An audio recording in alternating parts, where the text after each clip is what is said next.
నా ప్రియ సత్యాన్వేషకులారా, ఈ రోజున మనము యోబు గ్రంథము 9వ అధ్యాయం 8, 9 వచనములను ధ్యానించుకుందాం. ఆయన ఒక్కడే ఆకాశ మండలమును విశాలపరచువాడు. సముద్ర తరంగముల మీద ఆయన నడుచుచున్నాడు.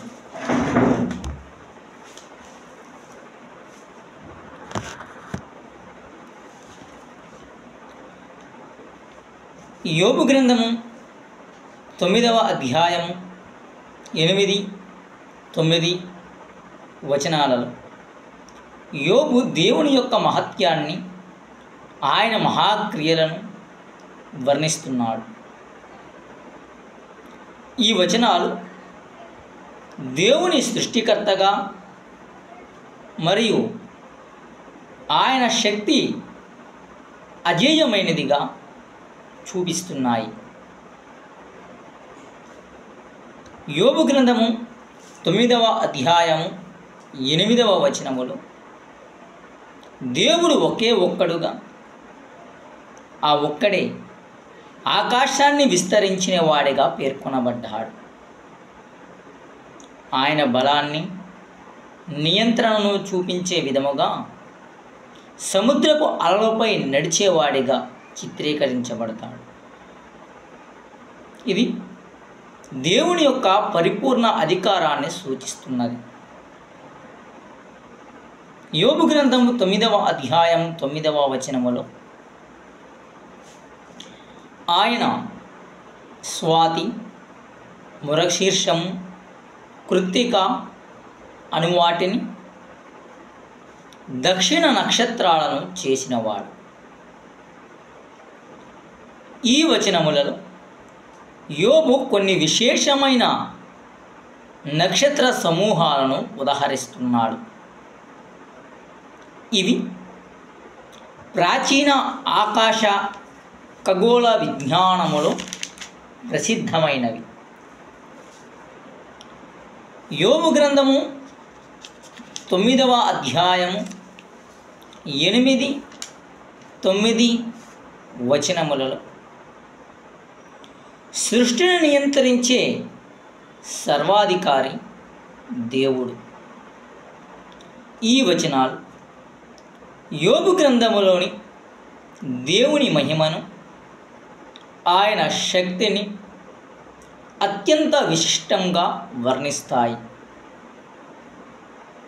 యోబు తన బాధలను పేర్కొనినప్పుడు దేవుని అజేయమైన శక్తిని గుర్తు చేస్తున్నాడు. ఆయన యొక్క సృష్టి కార్యాన్ని, విశ్వంపై ఆయన నియంత్రణను ఈ వచనాలలో వివరిస్తాడు.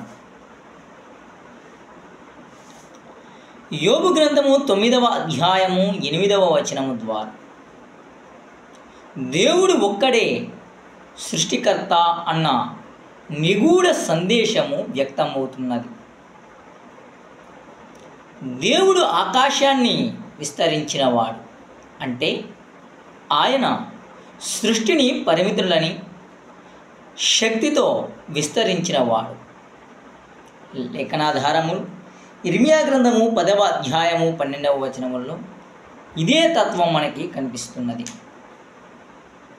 ఆయన తన బుద్ధితో భూమిని సృష్టించాడు, తన జ్ఞానముతో ఆకాశములను స్థాపించాడు. సముద్ర తరంగముల మీద ఆయన నడుచుచున్నాడు. ఇది దేవుని అతి ఉన్నత అధికారాన్ని తెలియజేస్తున్నది. మానవుడు సముద్రపు అలలపై నడవలేడు, కానీ దేవుడు చేయగలడు.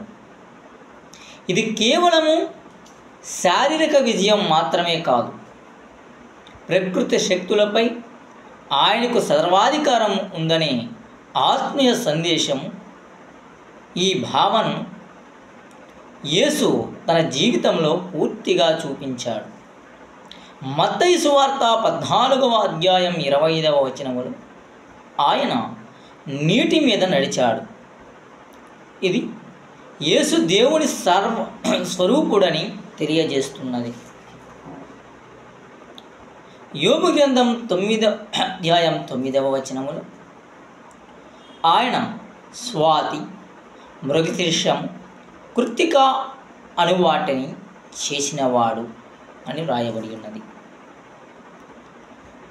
యోబు దేవుని సృష్టిలో భాగమైన నక్షత్ర సమూహాలను గుర్తు చేస్తున్నాడు. ఈ పేర్లు ప్రాచీన హిందూ లేదా మధ్యప్రాచ్య ఖగోళ విజ్ఞానములో ప్రసిద్ధమైన నక్షత్రాల పేర్లు. స్వాతి చాలామంది భావించేది ఆక్రోట్స్ అనే నక్షత్రముగా. ఇది బృహత్తరమైన మరియు అత్యంత వేగముగా కదిలే నక్షత్రము.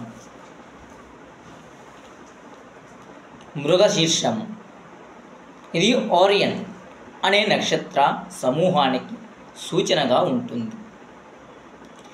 ఇది యోధుని ఆకృతిని పోలిన సముదాయం. కృత్తిక ఇది ప్లేనెట్స్ అనే సముదాయానికి చిహ్నము.